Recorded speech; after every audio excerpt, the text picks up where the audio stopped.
Hello everyone, this is Adil Manawar this is Manohar Jha. and together we are Manawar X Manohar।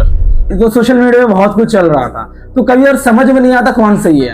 अपने दोस्त के phone में देख रहा हूँ, उसको फोन में देखने में लगता है बीजेपी बहुत अच्छी सरकार है।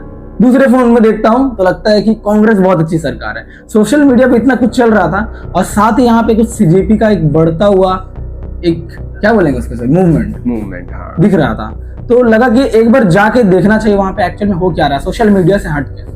तो पहली बार हम लोग हड़ताल एक्सपीरियंस करने या कहें कि प्रोटेस्ट एक्सपीरियंस करने के लिए हम लोग दिल्ली गए। लोग कहते हैं कि यहाँ घूमने जाओ वहाँ घूमने जाओ। बीच में मेरा दार्जिलिंग वगैरह का ट्रिप भी था, लेकिन हम उसको कैंसिल करके हम लोग गए प्रोटेस्ट देखने के लिए कि प्रोटेस्ट होता कैसा है एक्चुअल ग्राउंड रियलिटी देखने के लिए। क्योंकि कुछ लोग बोलते थे कि ये प्रोपेगेंडा है, कुछ लोग प्रोपेगेंडा बोलते थे कि ये बाहर फंडेड यूएस फंडेड है। हम लोग देखने की वहाँ एक्चुअल में काम कौन कर रहे हैं, हो क्या रहा वहाँ पर, पुलिस का क्या रवैया है।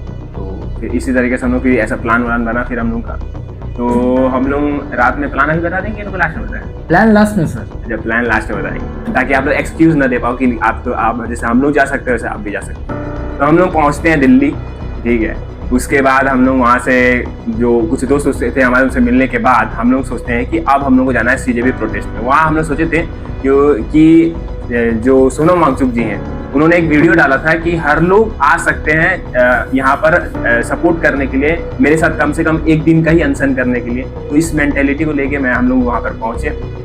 लेकिन जो वहाँ सीन था, एंट्री का सीन आपको बताते हैं। हम लोगों को लग रहा था कि इंडिया पाक का बॉर्डर है। गाड़ी का लाइन हम लोग का शुरू हो गया था, फायर ब्रिगेड का गाड़ी, पुलिस का गाड़ी, बस, दिल्ली पुलिस का बहुत सारा जीप। तो सबको पार करते हुए जंतर मंतर में हम लोग को रोड पे जा रहे थे। हम लोग को लगा कि यहाँ कोई बहुत बड़ा लड़ाई हो रहा है, लगता है एंटी नेशनल मूवमेंट चल रहा है, यहाँ आतंकवादी लोग को रखा गया है। इस टाइप से वहाँ पर सीन बना। एक एक बैग में टैग लगा के अंदर भेजा है। अभी बैग हम दिखाते हैं, एकदम बैग लेके आते हैं यहाँ पर। ये दिल्ली पुलिस का टैग लगा हुआ है। अगर ये नहीं है तो फिर दिक्कत है। आप हर बैग हर सामान मतलब ऐसा कि जो बैग है उसमें ये लगा होना चाहिए। और एकदम ऐसा कि मतलब बस एक रोड है, इस तरफ जाम और इस तरफ जाम, और बड़े बड़ा गाड़ी, उसमें बहुत कुछ लगा हुआ कि मतलब ऐसा लग रहा है कि पूरा एयरपोर्ट वाला सिस्टम वहाँ पे। मतलब 5 बैरिकेटिंग था, हम लोग सारा पार करके गए थे। उसके बाद बैग चेकिंग, वहाँ पे सब मतलब पोर्टेबल सब कुछ लगाया गया था कि बैग चेक होगा, ये होगा।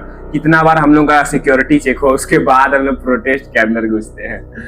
उसका बाद जो सीन था उस जगह पर, मतलब हल्का हल्का बारिश हो रहा था, सब कोई अपने टेंट में थे, अलग अलग लोग, KYS, SFI, ASFI और भी लोग आए हुए थे। वहां पे जैसे ही अंदर गए तो वहां पे वो जो मेन स्टेज बना हुआ था जहाँ पे सोनम वांगचुक सर दिखा, एकदम मतलब उनका हालत देख के हम लोगों को लग रहा था कि सही में उस दिन शायद प्रोटेस्ट का 11वां दिन था शायद। हाँ 11वां दिन था। उनका हालत मतलब हम लोग को लगा कि अभी जो सोनम सर होंगे वो अभी शायद रात के टाइम पे नहीं होते रहते होंगे स्टेज पे, शायद उनको स्टे के लिए रूम पे वगैरह पे शिफ्ट कर दिया था होगा। लेकिन वो रात भर, उस दिन पानी बहुत गिरा था, वो रात भर वहीं थे। हम लोग सामने देख सकते थे, वीडियो वगैरह सब लोग बना रहे थे।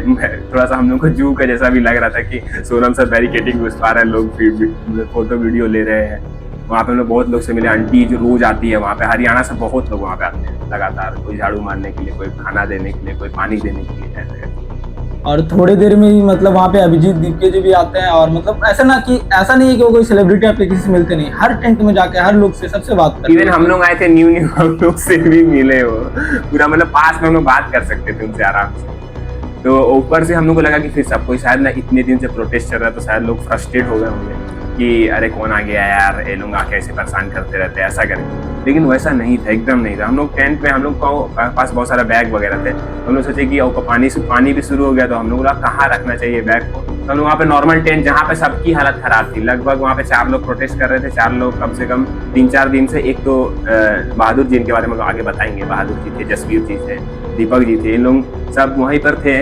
उन लोग के टेंट में हम लोग गए। उन लोग का टेंट वो लोग सोए नहीं थे, फिर भी उन लोग हम लोग का बहुत अच्छा से वेलकम किए कि आइए बैठिए, बैग रख दीजिए। हम लोग बोले कि हम लोग क्या यहाँ सो सकते हैं, वहाँ जगह नहीं था, जितना भी जगह था उन लोग लेकिन बोले कि हाँ आप लोग यहाँ पे सो सकते हैं, ऐसा करके। और मतलब जब वहाँ पे सो गए तो मतलब जुनैद जी है जो कि देखा वहाँ पे रात में खाना दे रहे थे, तो हम लोग का था कि हम लोग हंगर स्ट्राइक पे है तो हम लोग नहीं खाएंगे।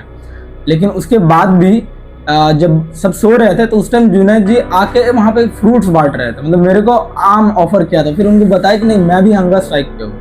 और फिर जब सो गए, बारिश धीरे धीरे तेज हुई। मिडनाइट में बारिश इतना तेज होने लगा, जो टेंट था ना, टेंट ऐसे वो पानी लोड होने लगा। वो लोग बोल रहे थे कि अभी तक का सबसे खराब बारिश आज हो रहा है, हम लोग उसी दिन हंगर स्ट्राइक कर रहे थे। और वहां पे मतलब हम जब सोए हुए थे तो टेंट ना लीक करके मेरे फेस पे समझ लिए पानी गिरने लगा। और जब वहां से सब टेंट से पानी निकाला ना तो पूरा पानी मेरे पीठ पे गिर गया और हम लोग पूरा रात बस टेंट से पानी निकाल रहे हैं। 6 फीट का हम आदमी है, हम पूरा एकदम सिकुड़ के 3 फीट का 2.5 फीट का हो गए थे। इतना ज्यादा पानी गिर रहा था वहां पे। उसका बाद क्या हो गया, हम बोले पानी का छींटा तो चलो ठीक है, बैग यहाँ पर रख के हम लोग सो लेंगे। लेकिन इतना ज्यादा पानी गिरने लगे कि जहां हम लोग सो रहे थे वो जगह पूरा एकदम पानी धीरे धीरे भरने लगी। इतना टेंट से पानी गिर रहा था, हर जगह मतलब तिरपाल फट चुका था एकदम। उन लोग बोले कि लगभग यही हाल है हर दिन। और ऐसा नहीं है कि चारों तरफ देख रहे, सब कोई अपने टेंट से पानी निकाल रहा है, कोई डंडा से पानी कोई निकाल रहा डफली है, से पानी निकाल रहा था, मेरे डफली से ऐसे करके पानी छाप कैसे करके बाहर निकाल रहा है। सब टेंट का यही हालत था। बस एक पुलिस वाले टेंट्स जो थे ना एकदम अच्छे बने हुए थे, हम लोगों का टेंट बहुत खराब था। अब मतलब हालत भी ऐसा हो गया कि हम लोग बस कुर्सी पे बैठे हुए हैं और पैर जो है वो पानी पे है और बैग को बस प्लास्टिक में कवर करके रखे हैं ताकि कुछ इंपॉर्टेंट सामान ना भीगे, लेकिन फिर भी कई सारे बैग भीग चुके थे। और ऐसे ही करते करते हम लोग 3 बुक हम लेके गए थे कि प्रोटेस्ट में पढ़ेंगे और तीनों बुक एकदम पानी ऐसे ऐसे गिर रहा था, इतना ज्यादा पानी गिर रहा था वहाँ। और हम लोग रेलवे जस्ट में ट्रेन से उतरे ही थे, अच्छा खासा सोए हुए भी नहीं थे। हम लोग सोचे शायद वहाँ जाकर थोड़ा रेस्ट कर लेंगे, लेकिन इतना पानी, सब लोग टेंट निकाल रहा, हम एक्चुअल में पन्नी को ऐसे पकड़े हुए थे कि बस पानी नहीं अंदर आए। और यहाँ पे सब कुछ लोग सोए भी हुए थे, तो बाकी सब उठ के फिर लास्ट में बैठ गए थे 3 बजे करीब, 2 बजे तक में सब लोग उठ के बैठ गए, 2-3 बजे तक। और मतलब ये माहौल देख के लग रहा था कि काफी ज्यादा स्ट्रेसफुल होगा कि मतलब पानी निकाल रहा है, यहाँ पे अनशन का माहौल चल रहा है, बहुत ज्यादा टेंशन होगा। लेकिन अगर देखे ना वहाँ पे तो क्या हो रहा था कि मतलब एक विजन था कि हाँ कुछ मोटो से आए हम लोग, लेकिन साथ में लोग रिलैक्स भी थे, थोड़ा एक दूसरे के साथ काफी फ्रेंडली एकदम पारिवारिक माहौल। इतना दिन का फ्रस्ट्रेटेड माहौल, हम लोग को लगा कि यहाँ पे कोई किसी से बात नहीं करता होगा, एकदम पूरा इंटेंस माहौल होगा, लेकिन वहाँ पानी में फुटबॉल चल रहा था एकदम। पंडित जी भी थे एक छोटे से, वो बहुत अच्छे कैरेक्टर है, उनके बारे में बाद में जिक्र होगा इस प्रोटेस्ट में। तो मस्त वो लोग फुटबॉल खेल रहे, फुटबॉल का पूरा हवा निकला हुआ है, लेकिन वो लोग पूरा चिल कर रहे हैं, पानी में मस्त फुटबॉल खेल रहे हैं, पूरा प्रोटेस्ट भी करने आए हैं, लेकिन रात में रिलैक्स अपना माइंड को वो करने के लिए मस्त रिलैक्स कर रहे हैं, फुटबॉल खेल रहे हैं, बैट बॉल खेल रहे हैं। और 2-3 लोग हैं, वो लोग वीडियो भी बना रहे हैं, उसका वीडियो डाल भी रहे हैं। तो ऐसा पूरा वहाँ पे चल रहा, रिलैक्स माहौल था एकदम। और वैसे करते करते जब सुबह हो गया तो मतलब हम लोग बस कुर्सी पे बैठे बैठे बस झपकी ले रहा था। और हमारे जो टेंट मतलब हमारे टेंट में, हम जिसके टेंट में थे, बहादुर सिंह जी और जसवीर सिंह जी। जसवीर सिंह जी पंजाब से आए हुए हैं और बहादुर सिंह जी अलीगढ़ यूपी से आए हुए हैं। जसवीर सिंह जी टीचर हैं और वो जो है हमारे बहादुर सिंह जी वो 3D डिजाइनर, माया, वो बहुत कॉर्पोरेट से मतलब आए हुए हैं, काफी कुछ जानते हैं, मैक्स ब्लेंडर सब जानते थे वो। मतलब एक तरह से मैं जसवीर जी और बताना चाहूंगा कि वो 3D एनिमेशन के अच्छे वो हेड थे। एक टाइम पे बोलते थे 2-3 लाख उनका सैलरी रहता था मंथली।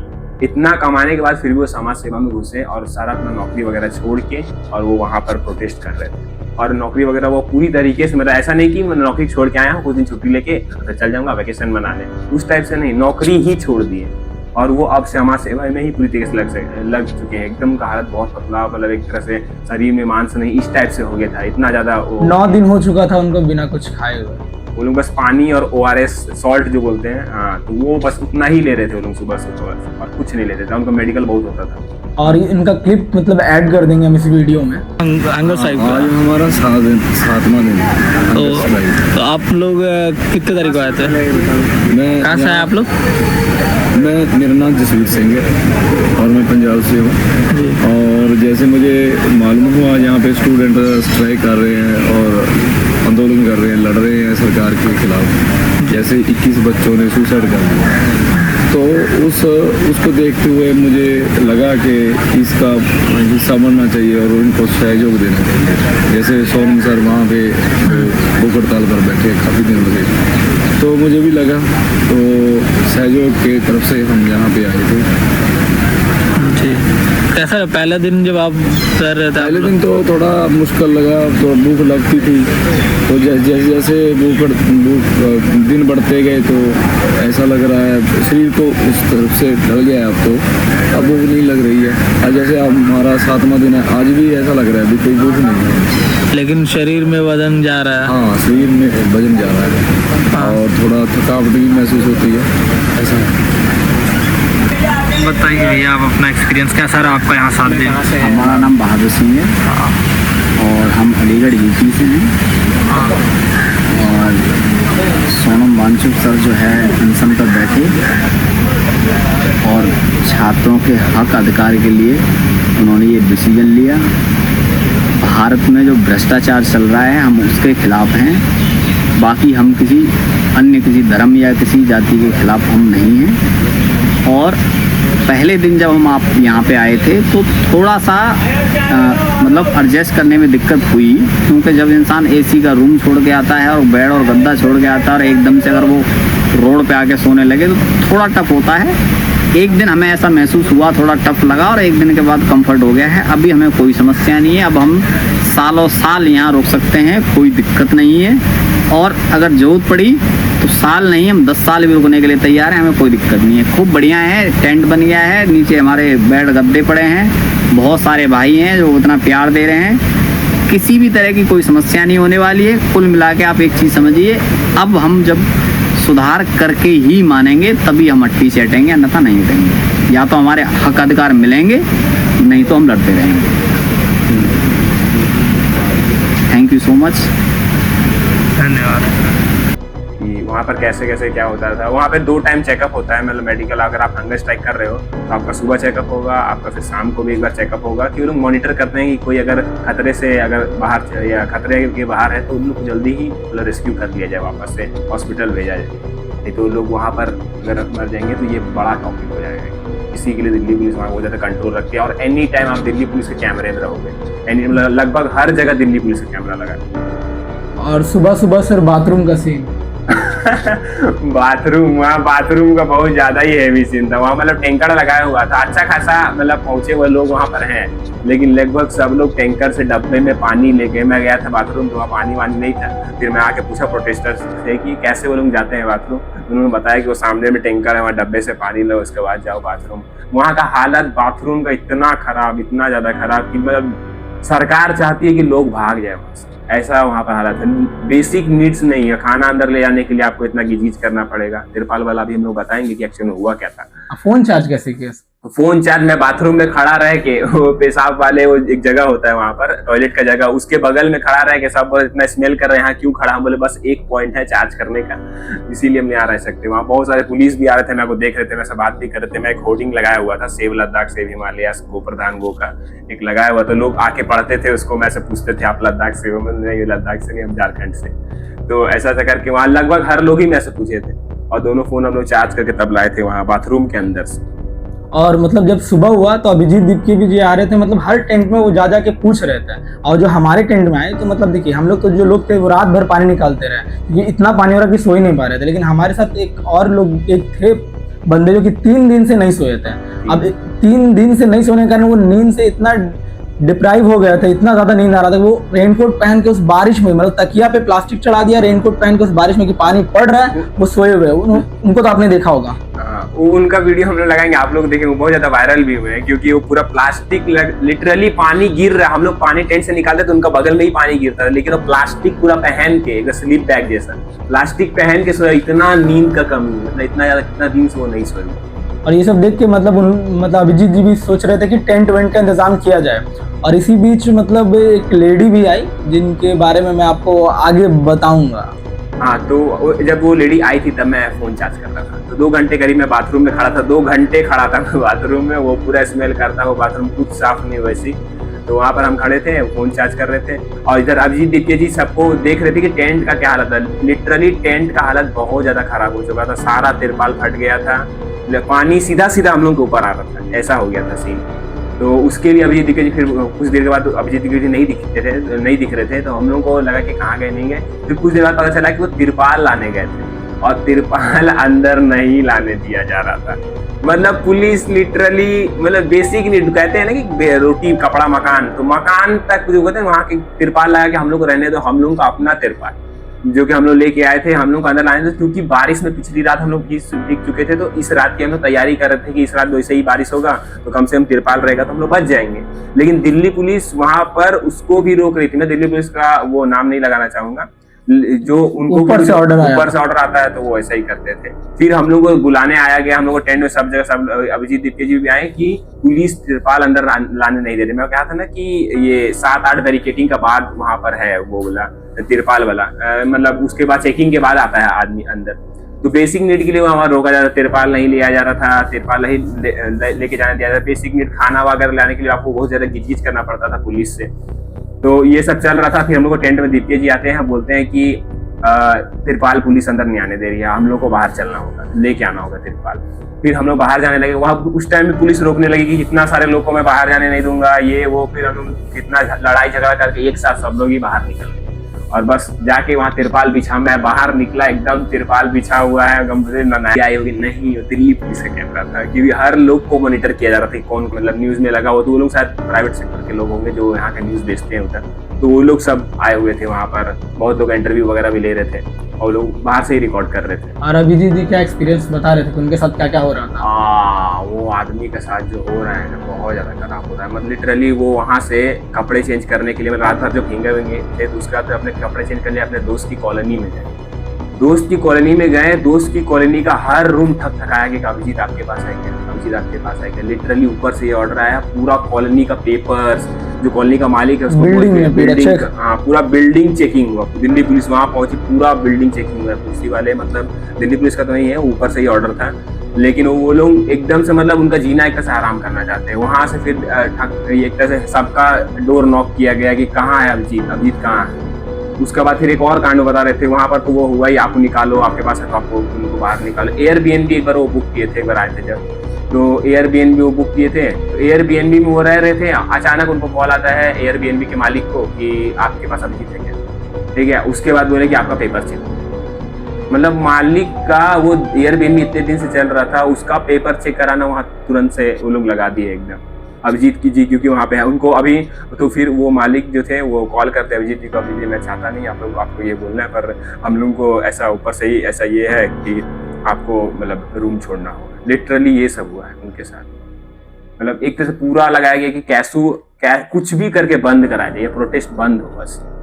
और बहुत लोग मुझे बोल रहे, जहाँ पे जब प्रोटेस्ट चल रहा था बहुत सारे स्लोगन्स, बहुत सारी चीजें चल रही थी। कुछ लोग कहना कि बहुत अजीब अजीब स्लोगन लगाए जा रहे थे, एंटी नेशनल स्लोगन लगाए जा रहे थे। हम दोनों वहाँ प्रेजेंट थे, हम लोगों ने सबने देखा कि वहाँ पे कैसे नारे और क्या लगाया जा रहा था। मतलब इनफैक्ट ये बताऊं कि जैसे अब सबको ही स्टूडेंट्स ही सबको अलग अलग जगह से आए, कोई बीच में बोल रहा है, ठीक है, वो नीट के लिए बोल रहा है, धर्मेंद्र प्रधान के इस्तीफा के लिए बोल रहा है, लेकिन अगर कोई बीच में जैसे स्लोगन लगाते लगाते आरएसएस मुर्दाबाद बोला, तो हम लोग सब एक साथ बोले कि नहीं, this is not the topic, और एक वो करके हम लोग आगे बढ़ गए। लेकिन वो लोग क्या करें कि वो एक कोई बोल दिया, हम लोग रोक भी दिए, लेकिन उसी एक को ऐसे हाईलाइट करके देखो ऐसे नारे लगे, जबकि ऐसा नहीं हुआ। बस उस टाइम का क्लिप काट के देखो आरएसएस मुर्दाबाद लगा है, नीट का तो ये स्लोगन नहीं है, तो ये तो वो क्लिप काट के आदमी बोलता है कि ये एंटी नेशनल वो लगाया जा रहा है। तो मैं कहना चाहूंगा कि वहां पर लगभग सब लोग डांट रहे थे साथ में, सब कि ये वो तुरंत डांटा, वो भी तुरंत समझा और वो चुप हो, हाँ एकदम चुप हो। और हम लोग का मतलब जैसे वो जो स्लोगन्स लग रहे थे उसमें से कि दिल्ली पुलिस को कि आपके भी बच्चे हैं, आप जाने दो, हमें टेंट ले आ रहे हैं, आपके बच्चे पढ़ रहे होंगे, उनके लिए ही तो प्रोटेस्ट हो रहा है। तो मतलब उनके अगेंस्ट भी नारे लगने लग गया थे कि दिल्ली पुलिस शर्म करो। रोका कौन? अभिजीत दीप के दिन खुद आया कि उनको क्यों स्लोगन के लिए बोले, उनके अगेंस्ट क्यों बोला, कोई भी नहीं बोलेगा उनके अगेंस्ट, क्यों? क्योंकि उनको तो ऑर्डर्स आया, वो तो फॉलो कर रहे हैं, वो क्या ही कर रहे हैं। इनफैक्ट वो बताएं कि दिल्ली पुलिस तो इनफैक्ट मतलब सीक्रेटिवली थोड़ा हेल्प भी कर रही है उनको, मतलब ऐसा कि उनको खाना पहुंचाने के लिए मास्क लगा के, कैप लगा के, चश्मे लगा के, मतलब जाके बस आप खाना लो लेकिन मेरे को आइडेंटिटी रिवील मत करो। मतलब वो लोग तो अच्छे हैं, लेकिन जो ऊपर से ऑर्डर आया तो मजबूरन उनको फॉलो करना पड़ रहा है, वरना ऑफ कोर्स उनको हटा दिया जाएगा। बच्चे इसी इंडिया में यहीं पर पढ़ रहे हैं, उनके ही बच्चे कल तो जाके नीट पेपर लीक से उनके ही बच्चे परेशान हो। वो भी जानती है मुद्दा में दम है आदमी। मैं यही कहना चाहूंगा कि आदमी कैसा भी हो, जो भी आदमी हो, जैसा भी हो, पर मुद्दे में दम है। नीट पेपर लीक हम लोगों का टॉपिक है, हम डॉक्टर्स, हम इंजीनियर्स, इन लोगों का टॉपिक, हम लोग दोनों इंजीनियर्स हैं, तो हम लोग दोनों का टॉपिक है कि हम लोगों को जाना चाहिए वहाँ पर। मुद्दा तो देखिए यार, मतलब आदमी छोड़िए, आदमी कौन है नहीं है। कल को वहाँ प्रोटेस्ट में कुत्ता भी बैठा होगा तो मैं फिर भी जाऊँगा अगर मुद्दे में दम। मैं जब वहाँ बैठा हुआ था प्रोटेस्ट में, तो बहुत सारे लोग आ रहे थे टेंट में, और मैं पूछ रहे थे कि कुछ लोग मतलब उस साइड के भी थे, तो लोग आ रहे, मैं पूछ रहे थे कि क्या होगा इससे, नहीं इस्तीफा दिया तो मैं बोलता था कि नहीं इस्तीफा दिया कोई मैटर नहीं करता है, आप इतना प्रेशर बना चुके हो ऑलरेडी और उसको इतना डिफेम कर चुके हो, उस आदमी को, धर्मेंद्र प्रधान जो नाम ठीक है, तो उनको इतना डिफेम कर चुके, कल को वो अगर कुर्सी से हटा तो उसके आसपास का कोई वो सर्कल ही नहीं बचेगा। मतलब आप उसका मतलब जीवन एक तरह से खत्म कर चुके हो। कल को कोई आदमी ये नीट पेपर लीक करेगा तो वो लोग बोलेगा कि भाई कितना बड़ा ये लोग कांड किया था या कितना बड़ा हंगामा हुआ था इसको लेकर। इस हंगामे को और बढ़ाइए, आप अपना अगर स्टोरी लगा सकते हो उससे भी स्टोरी लगेगा, ताकि मतलब ये चीज फैले कि कोई ऐसा किया। और लोग इज्जत के लिए लोग मरते हैं ना, कि इज्जत चाहिए, आप उसका इज्जत ही खत्म कर दे रहे हो एक तरीके से। इतना इसको फैलाओ, मतलब कि कल को कोई भी अगर बने तो उनको, और सरकार भी इस मंत्री के साथ या ऐसे करप्ट लोगों के साथ आगे नहीं बढ़ सकती जिनके ऊपर इतना लांछन ऑलरेडी देश लगा चुका है। वो फिक्स है कि अगला कैबिनेट में उनको नहीं रहना होगा। मतलब गवर्नमेंट को अगर रहना है कुर्सी पे तो उनको पता है कि किसको किसको ड्रॉप करना है।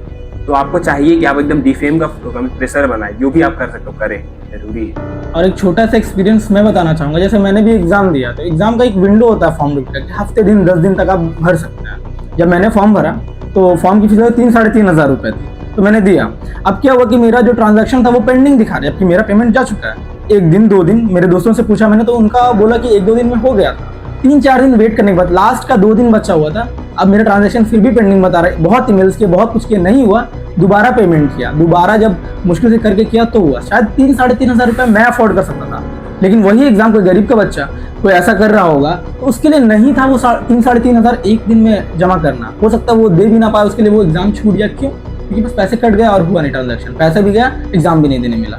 ऐसा चीज़ हो जा रही है। तो छोटा बात था, लेकिन यहाँ पे तो पेपर लीक हो रहा है। एक छोटा ही से बात तो मांगा जा रहा है कि इंसाफ, इक्वालिटी, सबके लिए बराबर हो, एजुकेशन सबके लिए क्या बोलते हैं अफोर्डेबल हो, और एग्जाम सबके लिए इक्वल हो, पेपर लीक ना हो। इतना सिंपल सा बात, और इसके लिए लोग बोल रहे हैं कि हाँ वो फंडेड। क्यों?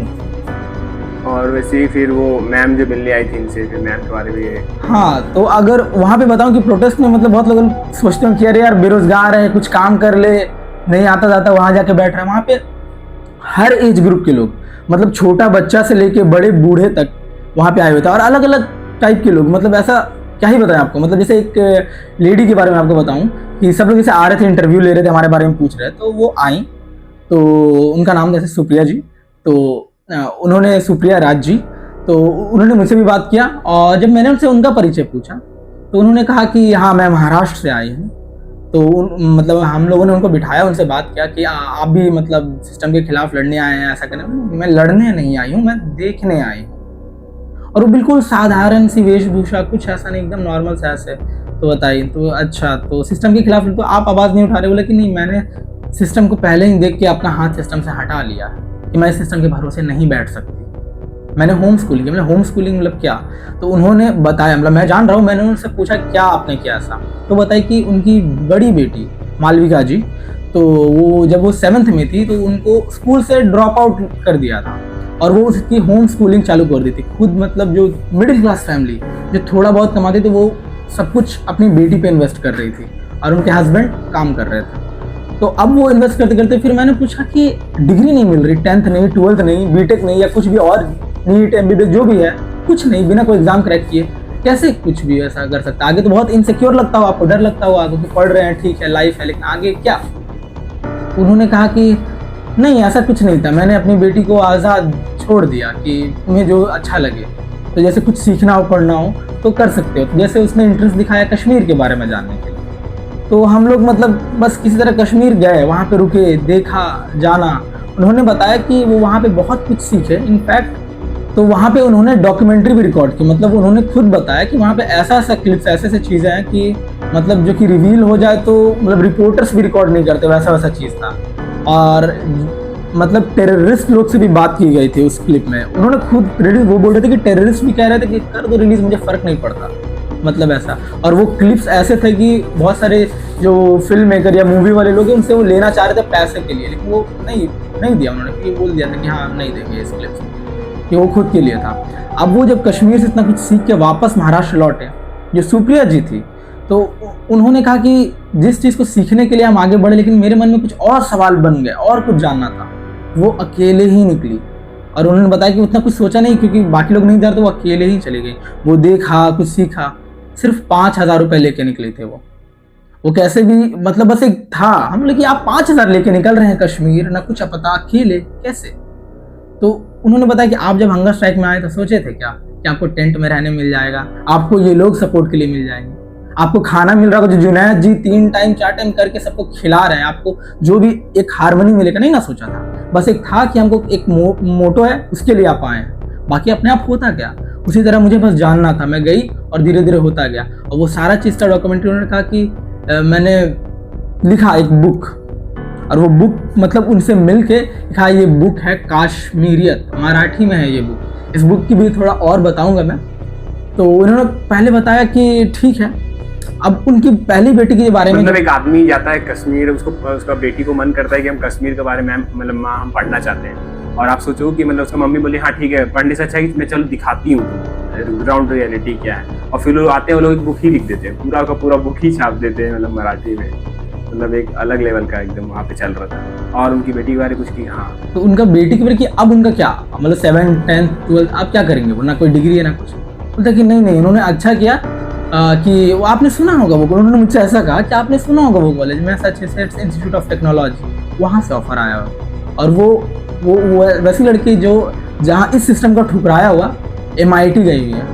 और फिर बोला कि अभी क्या कर रही है, बोला MIT से वो ग्रेजुएट हो चुके हैं। UC बर्कली आपने सुना होगा, बहुत ही प्रेस्टिजियस यूनिवर्सिटी, वहाँ से वो अभी PhD कर रही हैं। जैसे हम लोग यहाँ पर NIT वगैरह से हम लोग करते हैं बीटेक, हम सोचते हैं IIT से हम लोग करेंगे, IIT वाले से सोचते हैं कि बाहर से करेंगे।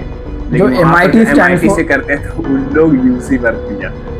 मतलब लिटरली आप जो कहते हैं ना बेरोजगार लोग, ये हम लोग बेरोजगार नहीं है, मैं बेरोजगार हूँ, ये इंजीनियरिंग कर रहा है। तो एक तरह से वहाँ कोई बेरोजगार नहीं था। लिटरली हम आपको जैसे उसके इनके बारे में बताया, बहादुर जी के बारे में बताया, वो नौकरी छोड़ के आए थे, बेरोजगार नहीं थे, नौकरी छोड़ के आए थे। तो लिटरली वहाँ पर ऐसे लोग थे। और वो आशुतोष जी वो खुद MIT से पास आउट है, बॉस्टन से दीपके जी खुद हैं, और सोनम वांगचुक जी तो बोल नहीं किया वही। और सुप्रिया जी और भी अगर बता रही थी उनके बारे में, पता चला कि उनकी छोटी बेटी भी मतलब वेल सेटल्ड है अपने जगह पे, और बड़ी बेटी भी वेल सेटल्ड है। और आप खुद समझिए कि जब उतना अच्छा सब कुछ चल रहा और वो खुद मुंबई में है, तो मैं पूछा कि आप मुंबई से आए? नहीं मैं अपने गाँव से आई हूँ, मतलब कि मैं अपने गांव में रहती हूँ खुद। मैं पूछा उनसे कि आप क्या करते हैं, तो मतलब ऐसे पूछने के लिए क्या कमाते हैं क्या खाते हैं उस टाइप से, बोलते मैं उगाती हूँ खाती हूँ। उनका लिटरली यही था, मैं उगाती हूँ और खाती हूँ, मतलब खेती करती है वो। और लिटरली वो ना खाली पैर चल रही थी, पता नहीं क्यों, लेकिन वो खाली पैर हमेशा आती थी जाती थी, उनका ही। हाँ उनको इनफैक्ट उन्होंने बोला जब गूगल करने, मैंने गूगल भी किया, ऐसा नहीं कि बस बोला और सुना और हो गया। जब उनको गूगल किया तो सारा इंटरव्यू पॉडकास्ट उनका देखा, और वो बहुत न्यूज में वायरल चली हैं। तो सुप्रिया जी बता रही थी कि जो एक इंसान, एक नॉर्मल आदमी जो इतना भागता है किसके पीछे, पैसे के पीछे, रिलेशनशिप्स के पीछे, सम्मान के पीछे, वो बोली कि ये तीनों चीज मुझे जितना चाहिए था मिल गया, मुझे फर्क नहीं पड़ता उतना, मैं बस देखने आई हूँ कि चल क्या रहा है। मतलब सोचो कि जो करना था सब कुछ कर चुके हैं, वो लोग भी आ रहे हैं, जिनका जो तकलीफ में स्टूडेंट वो भी आ रहे हैं, और जिनके बच्चों ने सुसाइड किया वो पेरेंट्स भी आ रहे हैं इंसाफ मांगने के लिए, बस एक उम्मीद के लिए कि शायद एक बार बदल जाए। सबको कहते हैं कि हाँ 2013 में भी तो प्रोटेस्ट हुआ था, कहाँ कुछ हुआ, वैसे का वैसे ही रह गया, अभी भी वैसे ही रह गया। तो मेरा कहना है कि नहीं करने से कुछ नहीं जब होगा तो करके देख लेते हैं, जब कुछ नहीं होना तो क्या पता हो जाए। दोनों का आउटपुट अगर कुछ नहीं है तो करने वाला तरफ हम क्यों नहीं बढ़ रहे, उसमें कम से कम मांसपेशियां लगेगी, थोड़ा सा अपना संघर्ष दिखेगा, थोड़ा दिमाग ट्रेन होगा, तो करने वाला पार्ट में आदमी क्यों नहीं जाते, कुछ नहीं ही करते हैं। जब दोनों का आउटपुट नहीं है तो आप कम से कम जो करने वाला पार्ट है उस तरफ ही कम से कम चले जाओ, क्योंकि आप करने वाले आदमी बैठने से कुछ होने जाने वाला है नहीं, क्या पता कुछ हो जाए, कुछ प्रोबेबिलिटी हमेशा रहती है। और सर बोल रहे थे कि वो लोग बोल रहे हैं कि सब नहीं आ पाएंगे प्रोटेस्ट में, या फिर ऐसा नहीं कर पाएंगे, हम लोग कैसे पहुंचे? हम लोग एक्चुअली में क्या था कि मैं कुछ दिन बाद आचार्य प्रसाद से मिलने में जाने वाला था दिल्ली, मैं उसका टिकट कर रहा था, तो लेकिन वो 25-26 को था, कुछ मेरा फंक्शन था वहाँ पर 25-26 ग्रेटर नोएडा। तो मैं फिर सोचा मैं रात को 1 बजे इसको कुछ सीनियर्स लोग वगैरह यहाँ पर थे, कुछ एक्सपीरियंस बताने के लिए मैं को फ़ोन किया रात को 1 बजे। ट्यूसडे था शायद ना, ट्यूसडे कितना तारीख हो गया, 7 तारीख, हाँ 6-7 तारीख, 6 तारीख या 7 तारीख को, 6 जुलाई या 7 जुलाई 2026, ठीक है, जब भी आप वीडियो को देख रहे हो। तो उस दिन रात में वो कॉल करता है और हम सोच रहे कि हम 25-26 को दिल्ली जाएंगे, लेकिन तब तक जो मैं सोनम जी का लाइव जो अपडेट देख रहा था कि सोनम जी का हेल्थ का क्या अपडेट है, तो मेरे को दिख रहा था कि हर दिन बहुत ज्यादा खराब होते जा रहा था, लिटरली एकदम मतलब लग रहा था कि अब खत्म इस टाइप से मेरे को लग रहा था। मेरे को डर लग रहा था क्योंकि मैं सोनम जी के साथ पहले भी प्रोटेस्ट में रह चुका हूँ, मतलब उनके साथ ऑनलाइन ही सपोर्ट में था, तभी मैं कॉलेज मेरा चल रहा था तो ऑनलाइन ही था, फोन में भी था, मतलब friends of Ladakh, friends of nature जो अभी सेव लद्दाख सेव हिमालयास का जो हुआ था, 2 साल से मैं उनके टच में हूँ, तो उनके साथ मीट भी हुई थी हमारी तो टीम की पूरी। तो वहां पर मेरे को लगा कि यहाँ पर सर का भी हालत बहुत खराब है, जितना जल्दी हम चले जाएं उनसे मिलने उतना अच्छा, नहीं तो खाली बोलते रहेंगे मेरे आइडियल, और मैं कभी आज तक गया नहीं उनको देखने के लिए, बहुत खराब चीज है, तो मेरे को जाना चाहिए। तो बस शाम को 6 बजे क्या हुआ कि मतलब सर ऐसा बोले थे जाना चाहिए, लेकिन हम बोल रहे थे कि सर अगर आप 25 तक वेट करेंगे क्या पता तब तक क्या हो जाए, या तो प्रोटेस्ट का कुछ हो जाए या उनके साथ कुछ हो जाए, आपको जाना चाहिए। सर बोल रहे हैं लेकिन मैं तो अभी एक रोल निभा रहा हूँ, मतलब सर जो है जमशेदपुर के जो रथ यात्रा, जगन्नाथ यात्रा उनके मुख्य पंडित है, तो वो छोड़ नहीं सकते, एक बहुत बड़ा रिस्पॉन्सिबिलिटी है। बोले क्या बीच में जो है 14-15 ऐसा, तो उसमें मेरे को काम है बहुत ज़्यादा काम है, तो वो बहुत मुश्किल से करके, लेकिन अगर आपको मिलना है ना सर, आपको अभी निकलना पड़ेगा, आज ही कल में निकलना पड़ेगा। तो ये मेरे को रात को 1 बजे फोन करता है, मैं टोटल 3 बजे तक मैं बात, उस दिन हम लोग स्क्रीनशॉट लगा देंगे, शायद 3 घंटा 11 मिनट हम लोग बात किए थे, और बात करके उसके बाद फोन कट किए कि हम ठीक है हम बताते हैं। फिर मेरा नींद टूटता है अगला दिन 1 बजे दोपहर में, ठीक है। अभी तक कोई मतलब तैयारी नहीं है, घर में सारा सामान बिखरा हुआ है, हम 3 दोपहर 1 बजे उठते हैं और बैठ जाते हैं डायरेक्ट खाना खाने, बिना कुछ किए डायरेक्ट खाना खाने बैठते, खाते मम्मी पापा को बोलते हैं कि देखिए मेरे को कॉलेज जाना है साइन करने के लिए पेपर वेपर, क्योंकि मेरा पीडीसी प्रोविजनल डिग्री सर्टिफिकेट नहीं आया है, उसके लिए साइन करने जाना है, जबकि ऐसा कुछ था नहीं, लेकिन फिर वो भी आ गया था उसी टाइम पे। तो हम बोले और ये सोचा कि सर 1-2 दिन में बता देंगे हमको। इसको दोपहर में 1 बजे कॉल आता है, हेलो आदिल निकलो, हम ट्रेन में बैठ गए। तो ये भी सोचा कि अरे यार ये तो 2 दिन बाद बताने वाले थे, अभी जस्ट फोन किए, मतलब नींद से उठे थे और बस कन्विंस किए 45 मिनट में घर में, बस 45 मिनट में खाते खाते कन्विंस किए मम्मी पापा को, और बस वहाँ से हम निकल गए तुरंत। 2 बजे मेरी ट्रेन थी, 2 बजे वहाँ से निकले, फिर धनबाद आए यहाँ मेरे कॉलेज के पास, इसको लिए साथ, और उसके बाद हम लोगों सब निकले और जनरल में धनबाद से दिल्ली, और ये मेरे को कैसे मिला स्टेशन पे वो भी दिख जाएगा। 16 घंटा का जर्नी जनरल में, कोई टिकट कुछ नहीं, बस टिकट लिया जनरल का, निकल गए, और आना भी जनरल का। और ये तो मतलब 15-16 घंटे में पहुंच गया, आने में तो कम से कम हम लोग 25 घंटे के आसपास लग गया होगा ऐसा टाइम। बीच में जब ट्रेन छूट गया था वापस आने में, तो बीच में स्टॉप लेके वापस आना पड़ा था, मतलब ऐसा सिचुएशन था।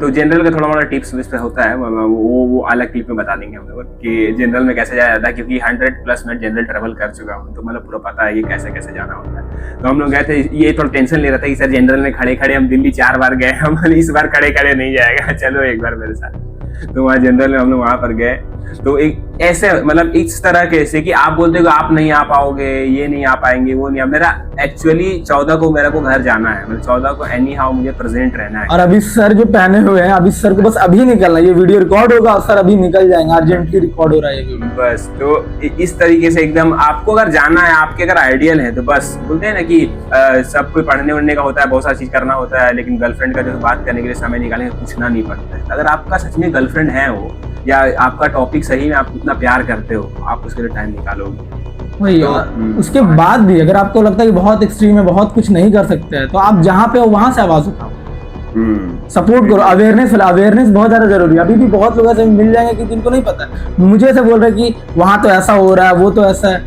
मतलब वो खुद नहीं गए, वो 2-4 रील बस देख ले रहे हैं और खुद बोल रहे हैं वहां से, जब रील कितना कट होके बनता है हम लोगों को पता है, वहां हम लोग सब देख रहे थे कि रियलिटी क्या है, रील कितना काम आता है। और इसीलिए पता है, पहले मैं कभी भी कुछ ऐसा हो रहा होता तो मैं नहीं बोल पाता था कि वो ऐसा इतना फैक्ट्स और इतना स्टैट्स ऐसे घुमा के बताता हूँ, लेकिन भाई ठीक ही बोल रहा होगा, नहीं पता था। लेकिन इस बार जब मैं खुद जाके सामने देखा, सुना, उनके बीच से हाथ में बोल सकता हूँ कि वहाँ पे क्या हो रहा है।